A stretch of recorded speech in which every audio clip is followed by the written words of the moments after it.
Hi friends, welcome to TipsLavanya YouTube channel.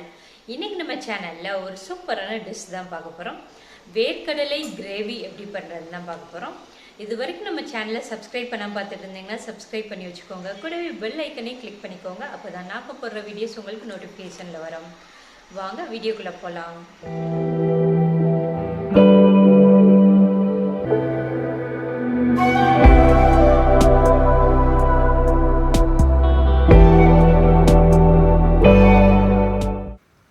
வேர்க்கடலை gravy செய்கிறதுக்கு அடுப்பில் ஒரு கடாய் வச்சு 1 கப் வேர்க்கடலையை போட்டு நல்லா வறுத்துடலாம்.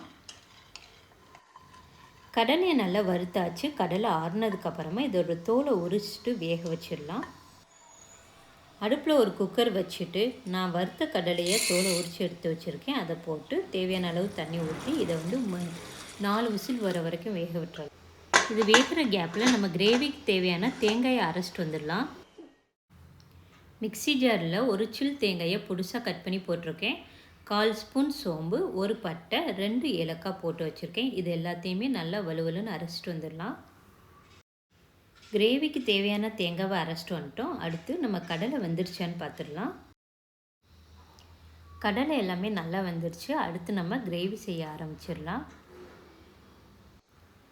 அடுப்பில் ஒரு கடாய் வச்சு 4 ஸ்பூன் எண்ணெய் ஊற்றிடுங்க. எண்ணெய் நல்லா காஞ்சதுக்கப்புறமா இதில் 1/4 ஸ்பூன் சோம்பு போட்டு பொரிய விட்டுருங்க. சோம்பு பொரிஞ்சதுக்கப்புறமா இதில் கருவேப்பிலையை போட்டு தாளிச்சிடலாம்.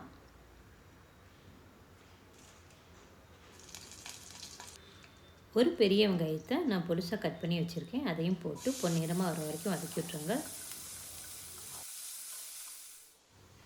வெங்காயம் இந்த அளவுக்கு வதங்கினதுக்கு அப்புறமா ஒரு தக்காளியை பொடிசாக கட் பண்ணி வச்சுருக்கேன். அதை போட்டு தேவையான அளவு உப்பு போட்டு தக்காளி நல்லா கூட்டாக வர வரைக்கும் வதக்கி விட்டுக்கோங்க.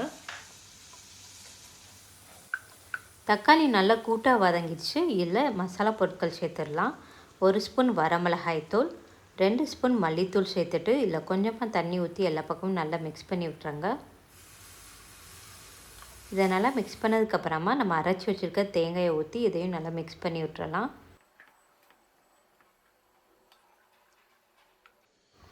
வேக வச்ச கடலையை இதில் ஊற்றி கொதி வர வரைக்கும் வெயிட் பண்ணலாம். கிரேவி நல்லா கொதிக்குது. இது வத்துற வரைக்கும் நம்ம இதை வேக விட்டுறலாம். வேர்க்கடலை கிரேவி சூப்பராக ரெடி ஆயிடுச்சு. இதை சாதம், சப்பாத்தி இது கூடலாம் வச்சு சாப்பிட்றப்ப சூப்பராக இருக்கும். கடைசியாக கொஞ்சம் கருவேப்பிலை இலைகளை தூவிட்டு ஸ்டவ் ஆஃப் பண்ணிடலாம்.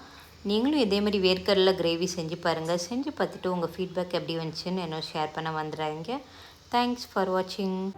உங்களையும் உங்களை சுற்றியுள்ளவங்களையும் நல்லபடியாக பார்த்துக்கோங்க.